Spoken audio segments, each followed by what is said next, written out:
Welcome to the LemnaTec Academy.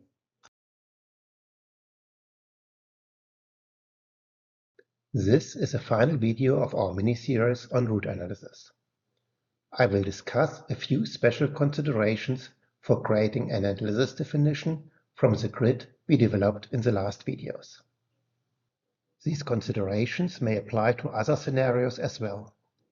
So this video might be interesting for you, even if you have other objectives like analyzing individual leaves of a plant.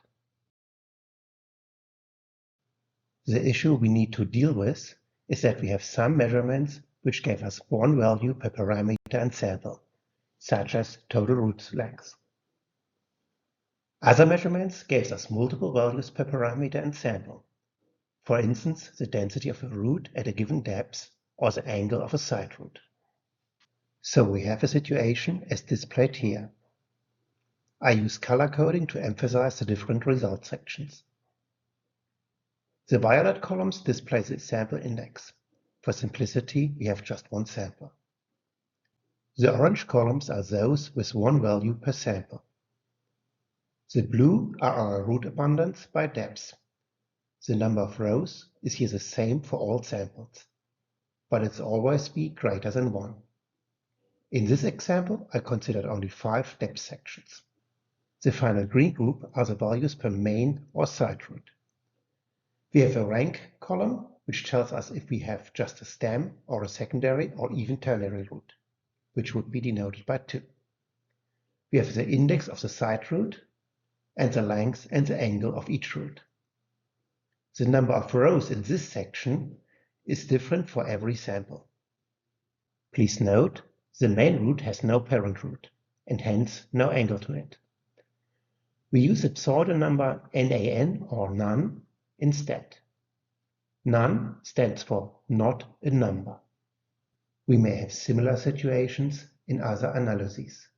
For example, if we analyze the total plant size and the size of individual buds. The first is a single result value per plant, but the latter provides multiple values per plant, just like our green columns. The question is now, how do we deal with it? In the analysis definitions of LemnaExperiment, we have a parameter called collection mode. In the first versions of LemnaExperiment, this mode could have one of 5 values: accumulate, average, minimum, maximum, and expanding. The first 4 will create a single row for each sample. So let's check the outcome of these 4 modes.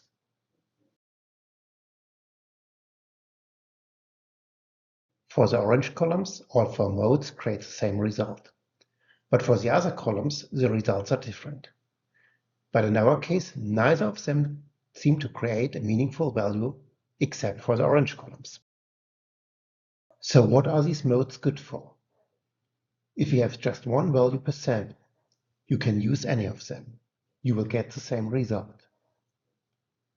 If you have multiple values created by LemnaGrid and need explicitly the average, sum, minimum, or maximum of these multiple values, then you can choose the appropriate mode. There's one more scenario. In rare cases, the merging of objects, for instance like our separate root segments, into one object does not work correctly, and you get 2 or 3 values instead of 1. There are a few tricks to mitigate this in LemnaGrid, but on the other hand, we can deal with them here as well by using one of the first 4 collection modes.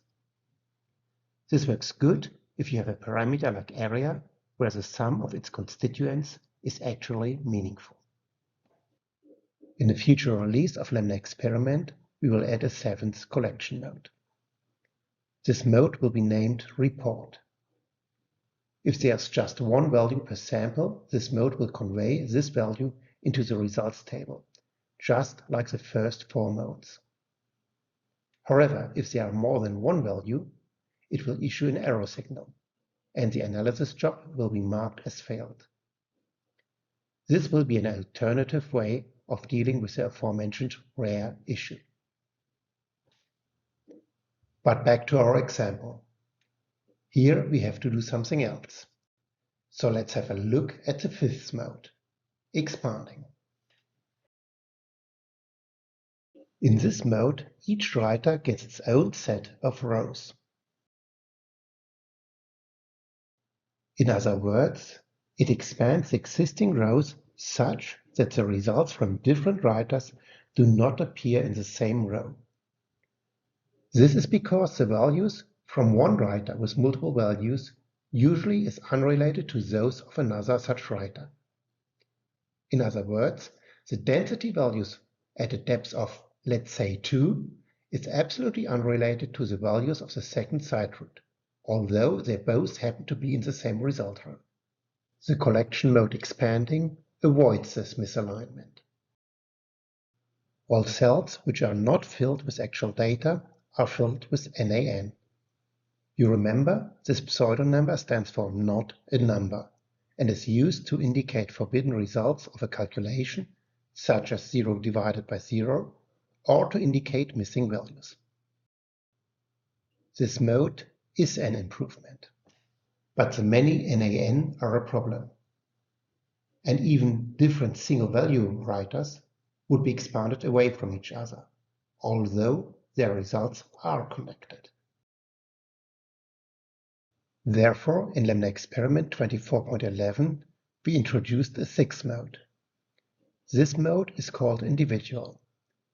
In this mode, you can select the collection mode for each result column separately. In our example, we would choose accumulate for the total root length and expanding for all the other columns. The result is very similar to the previous mode, except for the orange columns. The values in the orange columns are connected to each other, since they are all global measurements on the whole sample.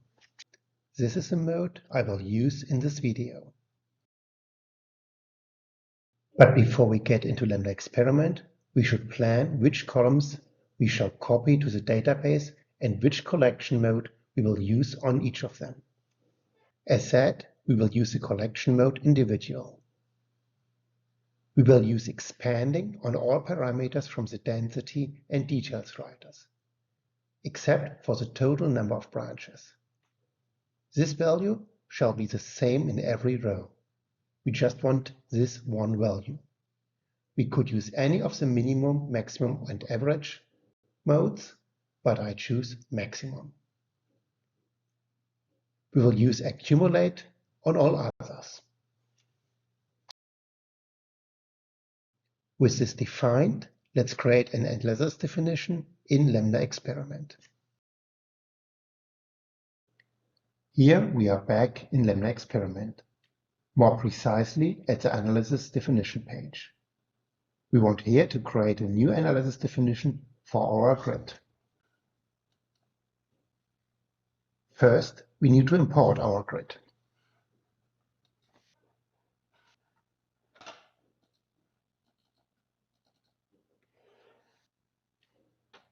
Then we will configure the camera for the reader.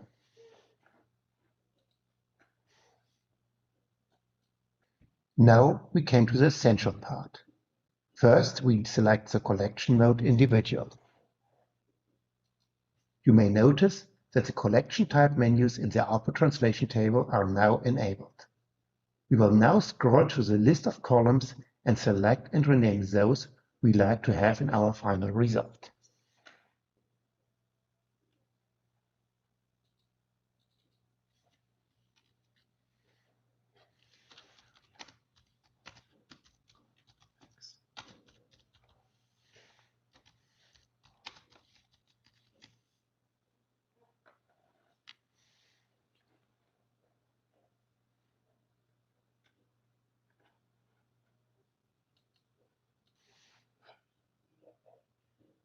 Here we need mode expanding.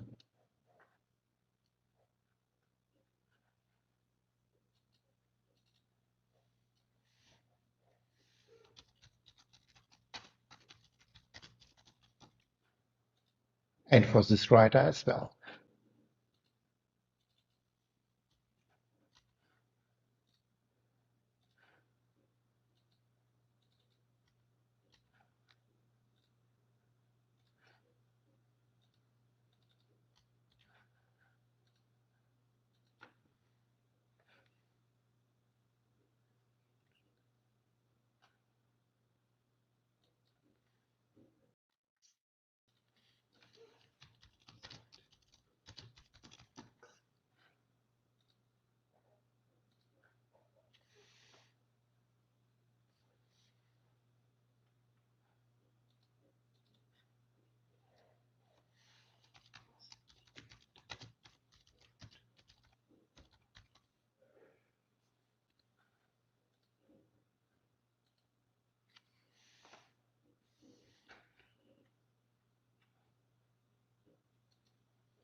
So we have added all columns from our list.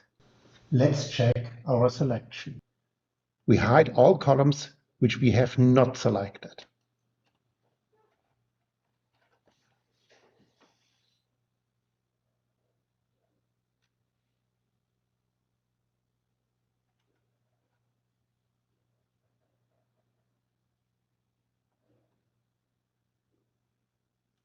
We have the correct modes for all columns. You might have wondered why I called the region of interest label of the density writer inverted depth index. You remember that the region of interest represents the different depth layers in our density by depth analysis. And these regions are labeled bottom to top. But I would prefer them to be top to bottom in this case. In other words, starting with an index 0 at the surface of the soil. We will add this using a formula.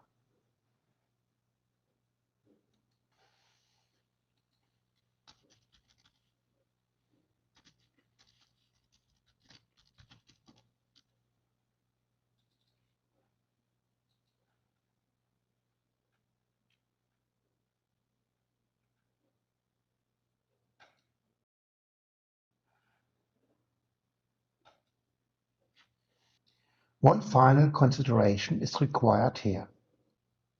This grid uses machine learning and will utilize your GPU.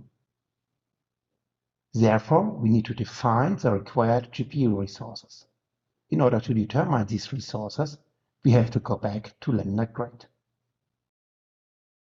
We open the ML segmentation device of our grid and press the Run Inference button. Then we switch to the Tasks Manager.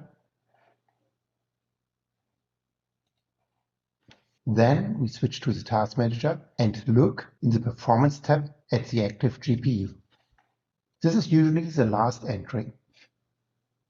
Now we can observe how much memory is required with this GPU. This amount will depend on the segmentation model used.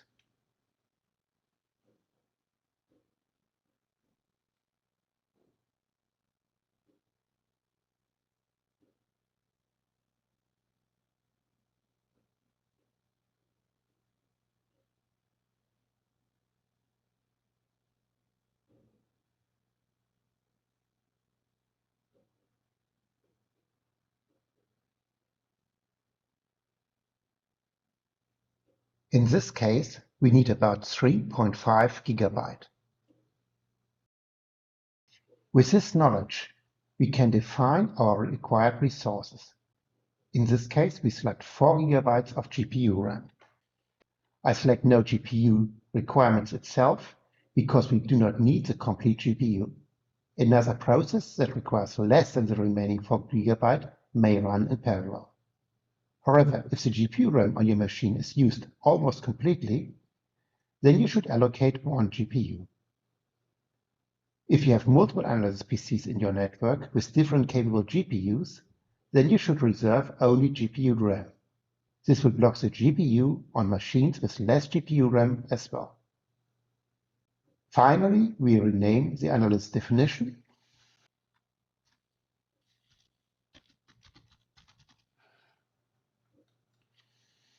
and leave the dialog. And finally, we can apply this analysis definition on a first example image.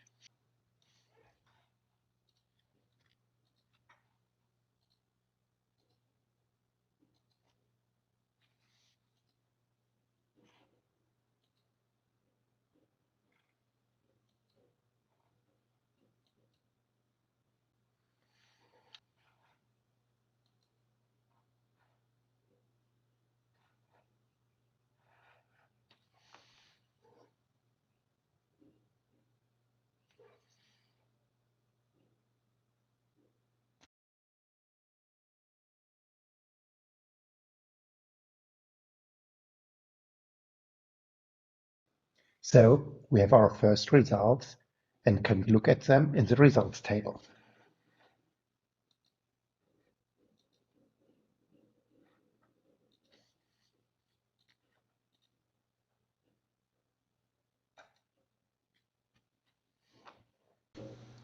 In this table, we see the structure of the collection mode expanding for the density and details writer.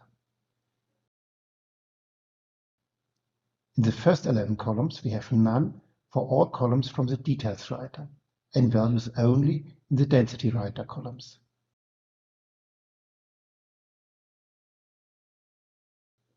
In the second part, it is the other way around.